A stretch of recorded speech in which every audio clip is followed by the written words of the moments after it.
सल्लल्लाहु अलैहि वसल्लम की वफात से पहले उन्होंने सहाबा को बहुत सारे बातों का पहले से बता दिया था कि उनके जाने के बाद दुनिया में क्या क्या होने वाला है।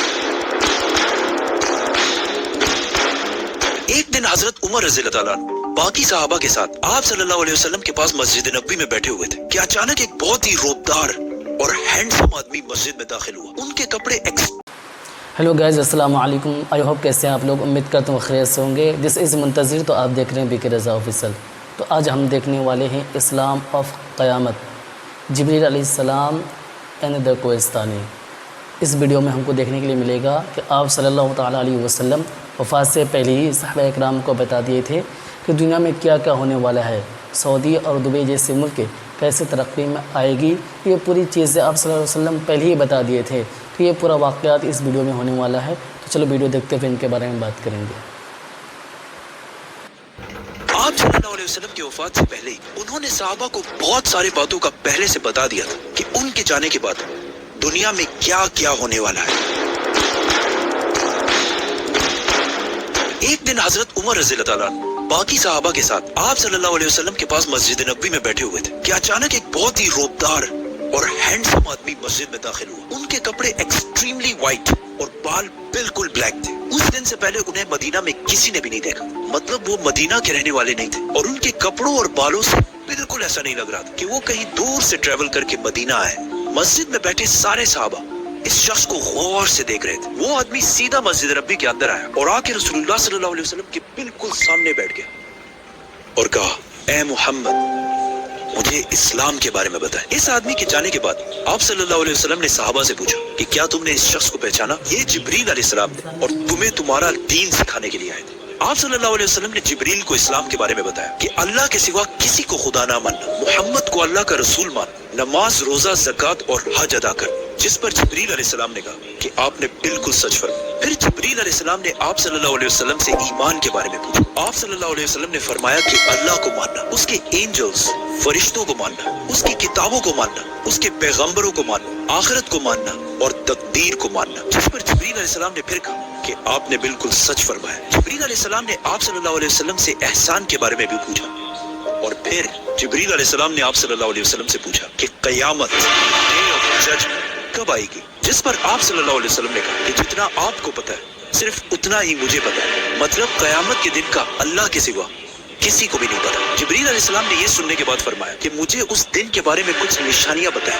अब तक इस डिस्कशन में जितनी भी बातें हुई उन सबको आप सल्लल्लाहु अलैहि वसल्लम पहले भी एक्सप्लेन कर चुके हैं, क्योंकि ये वाकया आप सल्लल्लाहु अलैहि वसल्लम की वफात से कुछ ही अरसे पहले हुआ था, जब ऑलमोस्ट सारा कुरान नाजिल हो चुका था। लेकिन इसके बाद जो आप सल्लल्लाहु अलैहि वसल्लम ने क़यामत की निशानियां बताई वो इससे पहले किसी को भी पता नहीं, और इन निशानियों का ताल्लुक सहाबा से ज्यादा हमसे है, क्योंकि जो निशानियां आप सल्लल्लाहु अलैहि वसल्लम ने बताई वो सहाबा ने अपनी जिंदगी में पूरे होते नहीं देखी, बल्कि वो निशानियां आज हम देख रहे हैं। Which means जिब्रील अलैहिस्सलाम सिर्फ सहाबा को नहीं बल्कि आज के मुसलमानों को भी क़यामत की बहुत इंपॉर्टेंट निशानियां सिखाना चाहते थे। आप सल्लल्लाहु अलैहि वसल्लम ने जिब्रील अलैहिस्सलाम को जवाब दिया कि जब एक लौंडी अपने मालकन को जन्म देगी, जिसको बहुत सारे स्कॉलर्स समझते हैं कि जब औलाद अपने वालिदैन को गुलाम समझेगी, और जब ये नंगे पैर गरीब शेफर्ड्स, चरवाहे एक दूसरे से लंबी बिल्डिंग्स बनाने में कंपटीशन, मुकाबला करेंगे। जिब्रील अलैहिस्सलाम ने फिर कहा कि आपने बिल्कुल सच फरमाया और उठकर वहां से चले गए। आप सल्लल्लाहु अलैहि वसल्लम ने सहाबा को भेजा कि कोई जाकर इस आदमी को ढूंढे, लेकिन उस दिन के बाद ये आदमी किसी को भी नहीं दिखा। आप सल्लल्लाहु अलैहि वसल्लम ने नंगे पैर गरीब चरवाहों का जिक्र किया, जिन्हें उस जमाने में अरब बेडुइन्स, बद्दू कहा करते थे, जो अरब के बाकी कबीलों से हमेशा दूर रहते और कभी भी एक जगह पर नहीं रहते, बल्कि अपने जानवरों के साथ हमेशा ट्रेवल करते रहते थे, मतलब एक खाना बदोश नॉर्मैडिक जिंदगी गुजारते थे। ये इसलिए बहुत अजीब बात थी क्योंकि बद्दू पूरे अरब में सबसे गरीब कबीलों में से होते थे। सिर्फ उस जमाने में नहीं बल्कि इस हदीस के 1000 साल बाद ये बेडुइन्स अरब के सबसे लोअर क्लास होते थे। इसलिए सहाबा हैरान थे कि हमारी सोसाइटी के सबसे गरीब क्लास कैसे आपस में लंबी बिल्डिंग्स बनाने में मुकाबला करेंगे। आप सल्लल्लाहु अलैहि वसल्लम के बाद खिलाफत राशिदा हर तरफ फैलने के बाद दुनिया की सबसे बड़ी सुपर पावर बन गई। सिर्फ मुसलमानों में नहीं बल्कि ये उस वक्त तक इंसानों की तारीख की सबसे बड़ी एम्पायर थी, जो अलेक्जेंडर द ग्रेट और रोमन एम्पायर के जूलियस सीजर के एम्पायर से भी बहुत बड़ी थी। इसका फायदा उठाते हुए ये बेडुइन्स पूरे दुनिया में फैल गए, लेकिन फिर भी ان की सबसे बड़ी पॉपुलेशन इसी अरब के इलाके में रही। आहिस्ता आहिस्ता वक्त गुजरता गया और इनका कल्चर बिल्कुल भी नहीं बदला।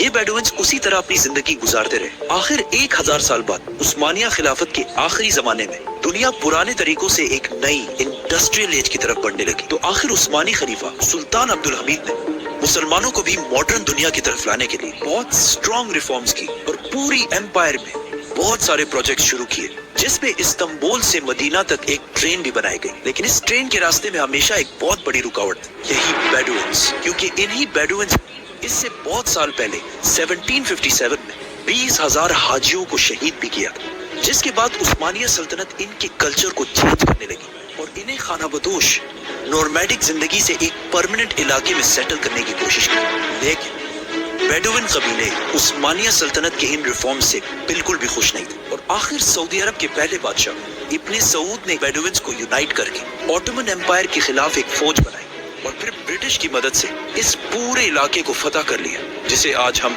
सऊदी अरेबिया कहते हैं। और कुछ सालों बाद इन इलाकों से ऑयल, तेल डिस्कवर होने के बाद यही बेडुइन्स, जिनकी इससे पहले कोई औकात नहीं थी, अब दुनिया के सबसे रिच लोगों में से बने और इनमें से बहुत सारे मिलियनियर्स और बिलियनियर्स भी सामने आए। लेकिन तेल डिस्कवर होने के बाद इन सारों को पता चला कि ये ऑयल हमेशा के लिए नहीं रहने, बल्कि एक दिन बहुत जल्द खत्म होने वाली है, जिसके साथ इनकी सारी लग्जरीज भी खत्म हो जाए।